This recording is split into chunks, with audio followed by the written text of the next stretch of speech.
All right, so I wanted to ask you a question. Let's start by asking you a question, and I think I'll start with a story, but then I think it's a question that we may have even asked ourselves in different ways at different moments in our lives. So there was a rabbi called the Chavetz Chaim, and he was so called because he lived a couple hundred years ago in Europe, and he was a very, very holy person. And one of the things he was really renowned for was that he wrote a book called The Laws of Proper Speech, right? Like how what you're allowed to say and what you're not allowed to say with regards to talking about other people. It's actually really, really fascinating, because it just shows you how much emphasis Judaism puts on the way we treat other people, right? And there's a balance between obviously not hurting someone else with your feelings, but on the other hand, not, putting someone in a position where they may get hurt. For example, if someone asks you for a reference, right? Or you're allowed to say, you're not allowed to say under what circumstances are you allowed to say, and it's a whole book. So that's why he's called the Chavetz Chaim, because it means who wants life, and his answer was from Psalms, who wants Miha Isha Chavetz Chaim, who's the person that wants life? Is someone who guards their tongue from talking bad about other people. So that was the name of his book. Anyway, so someone once came to him, as he was like the holy person in the generation, and they were a couple that were trying for a child. They had not yet had a child, and they came to him and they asked him, they said, can you give us like a blessing and also like some spiritual advice on what we should do as a couple in order that we will have good children? Now, obviously, by good kids, they meant not just children that are going to listen when they're 3 and 4, but kids that are going to grow up to be good adults. Now, I think as parents, we may sometimes have, whether we articulated it properly in our minds or not, we may have thought the same question. Like, sometimes when you're just in a thoughtful mood, or when in the early days of parenting, or even sometimes when you're struggling with a child, you may think to yourself, like, what do I do to ensure that this child is going to turn out to be a good person? So what would you answer? What advice would you give?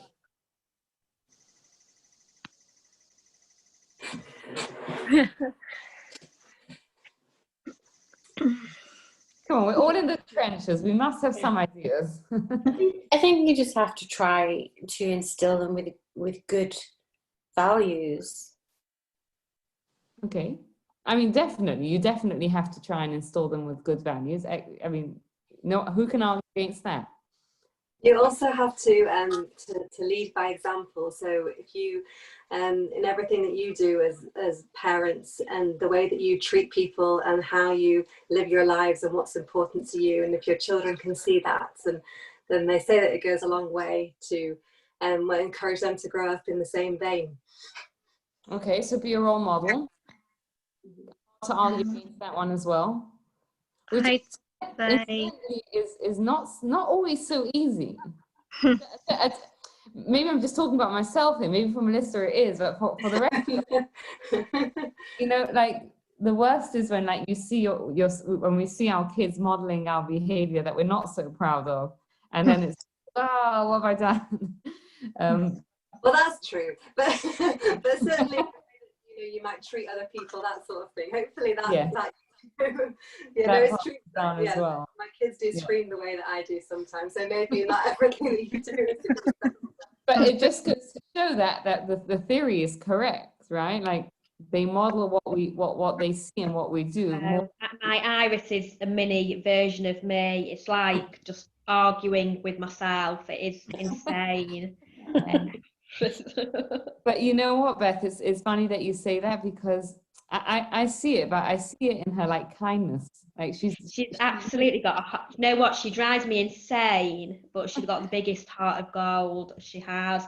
When we were all isolating, she was going into shops, she was really uncomfortable going into shops on her own, getting things that we needed, taking them into my mum's, going into the block of flats on her own, really out of her comfort zone. But she was an absolute godsend in those couple of weeks. Yeah.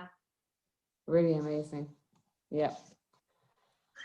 I'd say, Gila, to be happy. Yeah. Ooh. Yeah.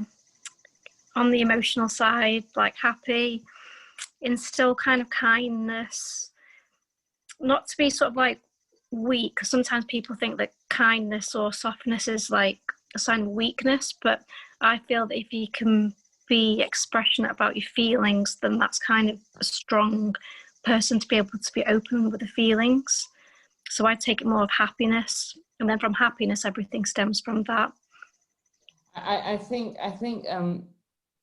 that's a very, very strong point that you're making, and a very important point, because the truth is that, you know, when we're happy, firstly, it changes the whole atmosphere in the house, right? Like, you know, the mornings, the days when you're like happy and you know, like everything just goes smoothly. When you wake up in a bad mood and like, the atmosphere of the house 100%.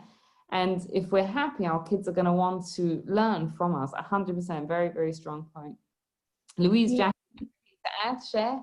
I think honesty as well. I always say to my kids, don't worry about what the consequences are going to be. Like, as in, I'm going to be angry. I want you to tell me the truth. I mean, that is always a big thing in our house, because I just think, you know, if they can be open with you, then they will be open in the future as well, and not have a tendency to hopefully hide things. Yeah, no, it's true, and yeah, very important, right? Because we do want our kids to be able to come back to us and tell us, right? We'd rather know what they get up to, even if it's not great things, because then we can deal with it, than not know what they get up to. So 100%, Louise. Jackie, anything to share? I don't know if you're able to talk right now. I'll give her a minute. If not, we'll. Okay, so I think the obviously the answers that you all gave are all true, all of them, right? You got to be happy. You got to role model. You got to teach your values. You got to teach them to be. You got to create an environment where they feel safe and comfortable to share with you. I think the answer that the Chavetz Chaim gave is fascinating, right? So what did he tell them? He said to them, he said, Abraham, right? Go back to Abraham, which was in this week's, in just the past Torah portion. So Abraham and Sarah had no kids, right? And what happened is that he had the Brit Milah. God had commanded him to circumcise himself when he was 99 years old. And he did so. And he's sitting out there on the third day, and as a 99-year-old man, third day after his circumcision, we can imagine he was in intense physical pain. And what does he see? He sees three people in the distance, what he thinks of as people, but what we're told are really angels. And what does he do? And he jumps up and he brings them into his house, right? And what's the next thing that happens is that he's told that he is going to have a son, Isaac. So what the Chavetz Chaim was telling this couple is that he said to them, if you want to have kids, and not just to physically have kids, but to have kids that are going to grow up to continue what your values are, and to be an asset to you, kids that you're proud of when they're adults, you have to exert yourself to do kindness for others. And I think it's a little bit about what Lindsay said, right? Like, sometimes, you know, it's you can do a kindness and it's nice and it's easy, but sometimes you really have to push yourself to be kind, right? And that's what Abraham had to do. Let me just let whoever it is in the waiting room in. Hello. Oh no, they can't hear yet. Give me a minute.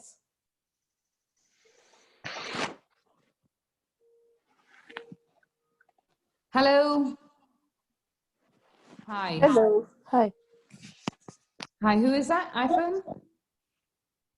Yeah. It's me, Mary. I'm sorry. Hi, Miriam. Hi, Mary. Hello. How are you? Nice to have you join us.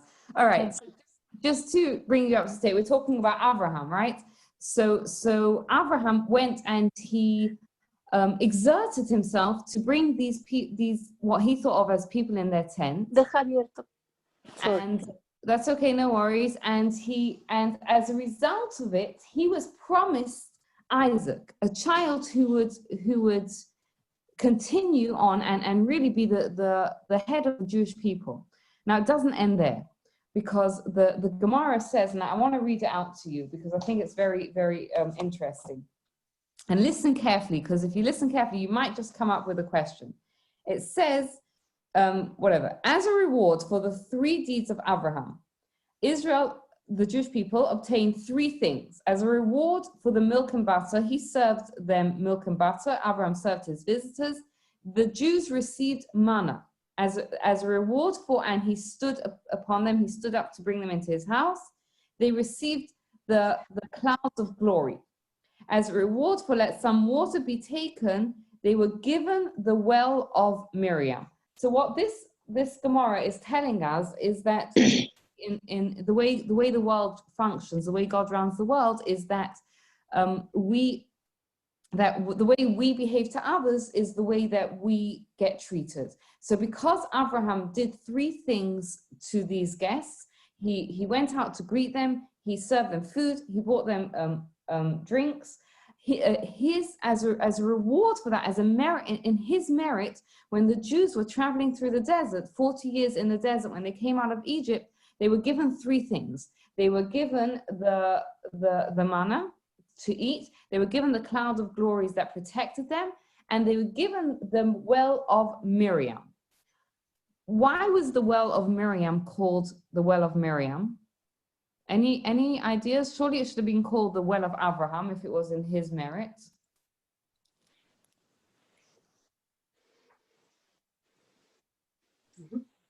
Stumped you?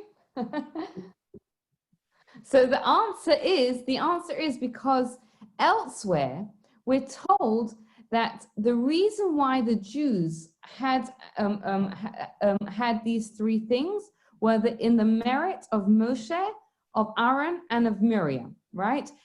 We're told that the well came because Miriam looked after her brother Moses when he was a baby, and Pharaoh had decreed that all the baby boys had to be thrown into the Nile. So his parents had put him in a basket in the Nile, and Miriam looked after him. She watched over him. So because she did that kindness for her brother, in her merit,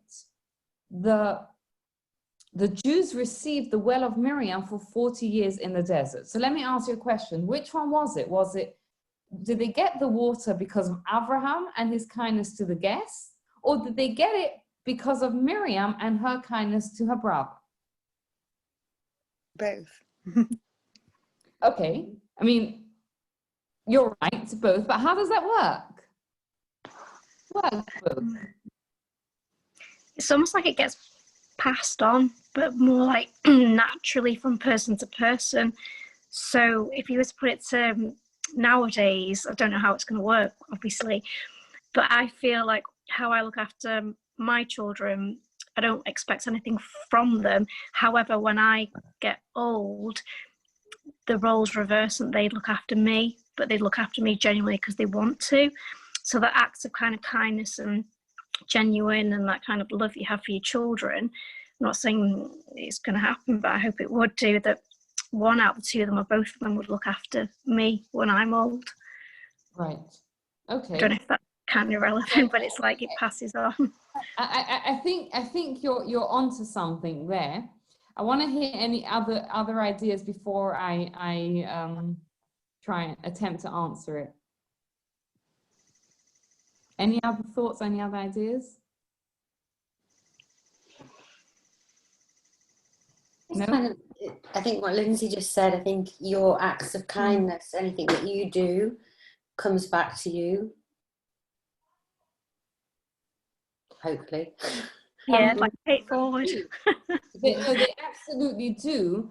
And that's a little bit what I was alluding to when I said earlier that the way Hashem runs the world is that the way we behave to others is the way we get treated, right? One of the principles is that if we're easy to forgive others, God is easy to forgive us, right? The way we treat. But what you see here is not just that it came back to Abraham, but it came back to his children, his descendants, like a few, we're talking about hundreds of years later, right? So it didn't just come back for him personally, but it came back you know, many, many, many years later as a reward for his descendants. Any other thoughts, any other ideas?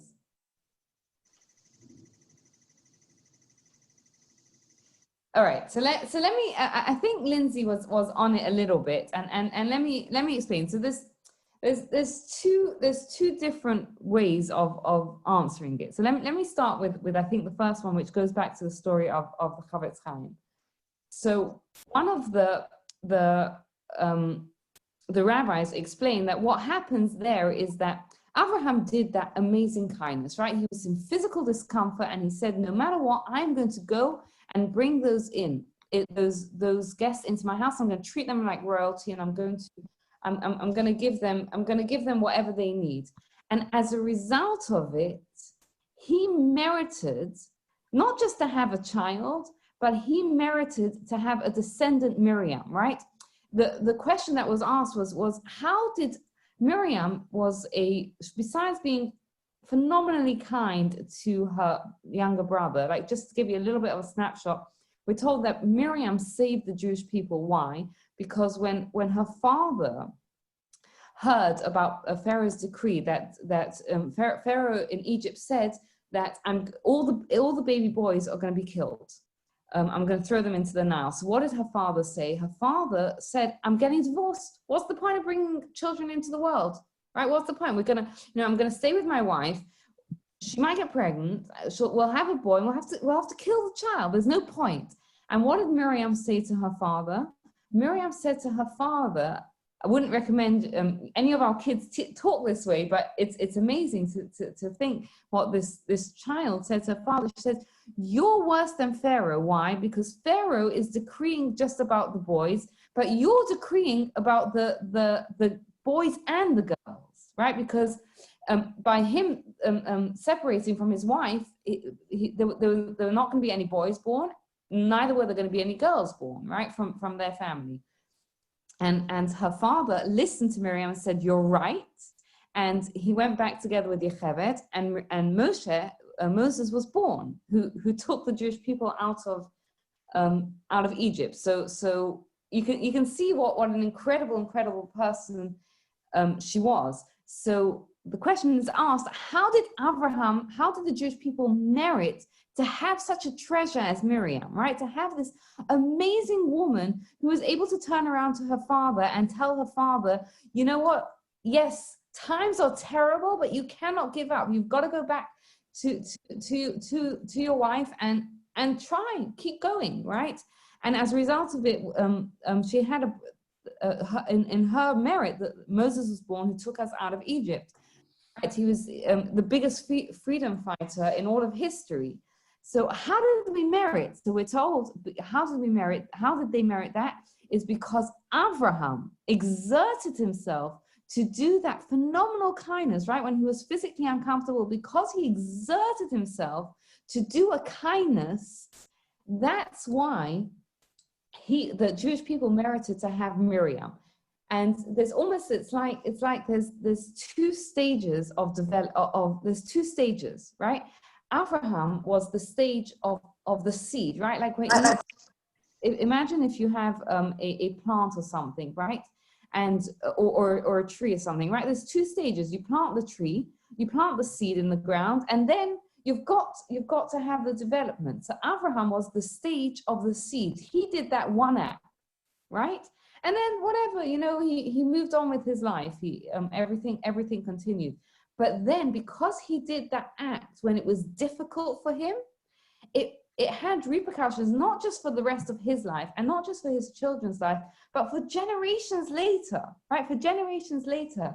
And then as a result of it, Miriam was kind of like the stage of development.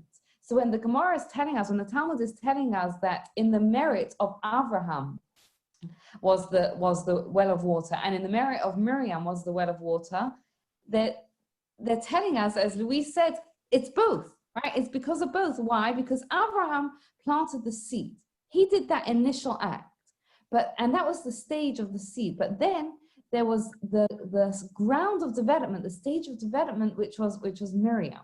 And I think if we bring it back to our lives, I don't know if this ever happens to you. Maybe just me. But sometimes, you know, you try hard to do something and you could possibly do it as a one-off, or you do it and it's not as great as you think it may be. And you keep trying and it's not as great as you think it may be. And you think to yourself, well, I tried. You may think of yourself as it just didn't work. You may not really rate whatever happens. I'll give you an example in a couple of minutes. But what we don't realize is when you do that one act, you've done something, right? And you've planted that seed, and that seed may take root in our lifetime.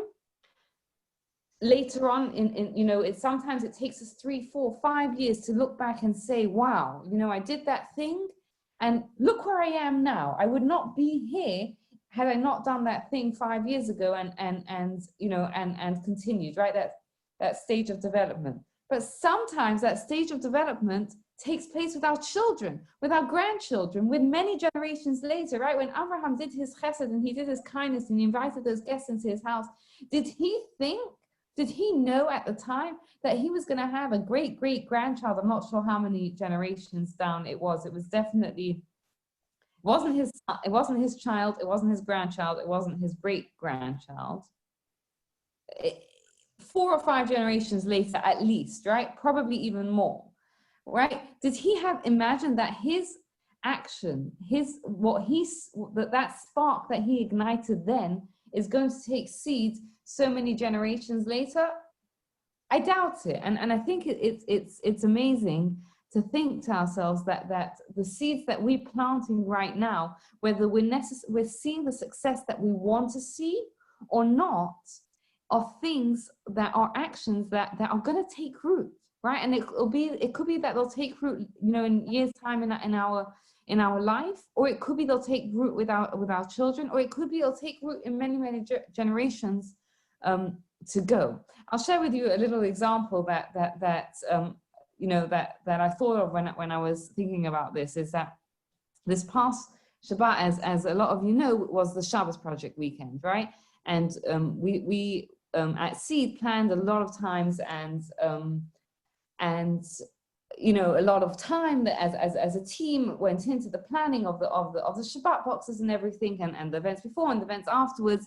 And on Friday night, so it was obviously like a very, very strange weekend, because here we had put all that effort into it. And usually, you know, pre-COVID days, you have people together, you sort of get the feedback. And we knew that those boxes had gone out to, like, I don't know, 150 homes or whatever across in London and Manchester.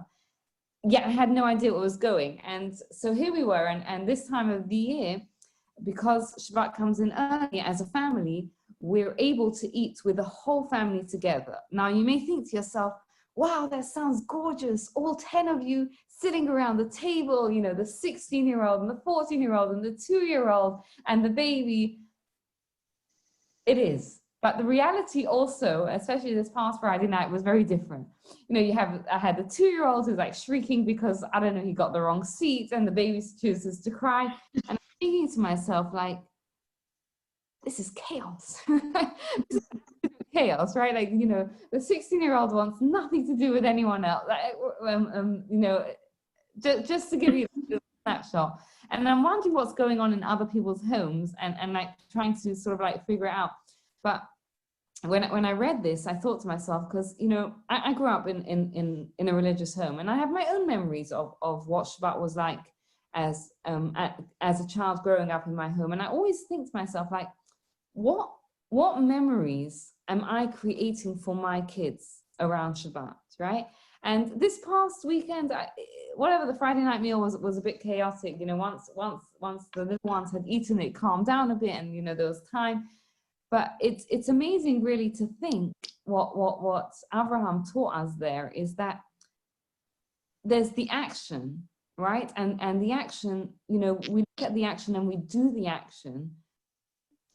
But the merit that comes from it, the repercussions that come from it, we have no idea, right? The repercussions, sometimes we see them in our lives, but what this is telling us is that the repercussions were so much bigger than Abraham could ever have imagined, right? Because of this, he had a granddaughter, Miriam, who saved the entire Jewish people, right? Because of this one act, he had he was able to have the well of Miriam, which sustained the Jewish people for 40 years in the desert, which is really amazing when we think it back to ourselves, is that we do an action, right? And it's hard for us sometimes. We push ourselves to do that action, and we may or may not see what the results are, but what we have to understand intellectually, whether we emotionally see it or not, but the more we understand it intellectually, I think the more it can filter down to emotionally, is that the repercussions of us doing the right thing, especially when it's out of our comfort zone and when it's a bit difficult for us, is something that is going to pass on to our children and generations, not just our children, but generations. And in the words of the Chavetz Chaim, is like, if we want to have kids that are good adults, what we have to do is just to push ourselves, right, outside of our comfort zone. And even if we feel like the results are not what we wanted, we have to know that the repercussions of those actions that we do are beyond what we can imagine. Any thoughts, any questions, anything's coming to anyone's mind when you're hearing this?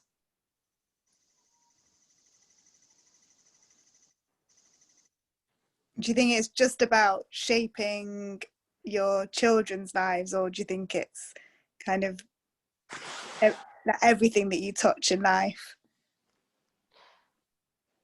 Or what do you mean by that? As in, like, for me, it's easier to think about how I am with my children. Like, for example, like, I would think, oh, you know, however tired I am, I always will spend time with each child, putting them to bed, and, you know, making sure that I read them a story, because I think, oh, it's only going to be for a couple of years, you know, it's not going to have but I'm going to create those memories that will last a lifetime. But for me, you know, when I'm old, I'll be thinking, oh, I wish they were little again and I could spend that time reading them stories, even though I'm completely exhausted and I don't feel like doing it at that particular moment. But you think, well, I have to push myself, because I know that this, you know, I'll always look back, and the kids will always look back and hopefully cherish those memories. So I think it is definitely with our kids as well, but I think it's anything really, right? And what's interesting here is what the prototype that we're told here is that he didn't even do something for his kids, right? He didn't have Yitzchak yet, but he did. I mean, firstly, I think as Melissa said, is that our kids are watching the whole time, right? Especially when we're on our worst behavior. That's when they're all ears and all eyes, right? They're seeing that. But I think what this kind of teaches us is that the actions that we do have repercussions, right? Even if they're private actions, right? Even if it's something that we do, but definitely things, you know, in the interpersonal realm, even when it's not with our kids, but when you know, the actions that we do have. Does that answer the question? Yeah, it's easier to kind of think how you are in your immediate home, rather than, you know, obviously you can think about times in the workplace, but you're not necessarily your true self. Do you know what I mean? Because when you're at work, you're always putting on, you're always happy in a way, and you're always polite, and you're not gonna let your guard down as much as when you're at home, I think. Yeah, the true test is how we behave at home, how we are when we let our guard down, and how we are when we, you know, and perhaps I think that's when it's harder, I think. Yeah, perhaps that's what made Abraham's actions so powerful, was the fact that he did it when he was in such physical discomfort. Because usually when we're in physical discomfort, physical pain, we're more likely to say, you know what, forget about it, right? Like, I'm taking the day off. Yeah, but yeah. Does that answer the question, Louise? Yeah. All right. Any other thoughts? Any other questions? Any other comments? when he did this, maybe it was an act obviously of kindness, but at the same time maybe he wasn't expecting anything back, so he didn't have any ulterior motive. It was like a genuine act at that specific moment in time, but he didn't expect, like you said, for it to go beyond. So I think if you're going to do something with a good heart and you don't expect anything back, that's when something genuinely lovely could happen, possibly. So it's like he wouldn't have imagined it, like you said, but it was almost like a knee-jerk reaction what he did, but not expecting anything from it. And I think that's when good things happen, we don't expect. Yeah. He did it for the right reasons. I think sometimes when we realize that our actions are powerful, it motivates us to do better. You know, like I think what Louise was saying about that, you know, when you think like oh, my kids are going to remember how I treated them, or when you like sometimes like when you realize that, because I think a lot of times we tend to underestimate how important our actions are, right? And like if we would realize that our actions have so much value, right? Like when we put, you know, effort into making a Shabbat meal beautiful for our family, regardless of whether it ends up being beautiful or not, they notice, right? They notice that they may not say anything. They probably won't say anything, but it makes an impression for sure. Whatever effort we put in is and kids generally don't notice. But I think also, yes, we're parents, but we're also people. And when we put effort in, it makes a difference on us as well, right? It impacts us, and that I think is also very powerful if we don't.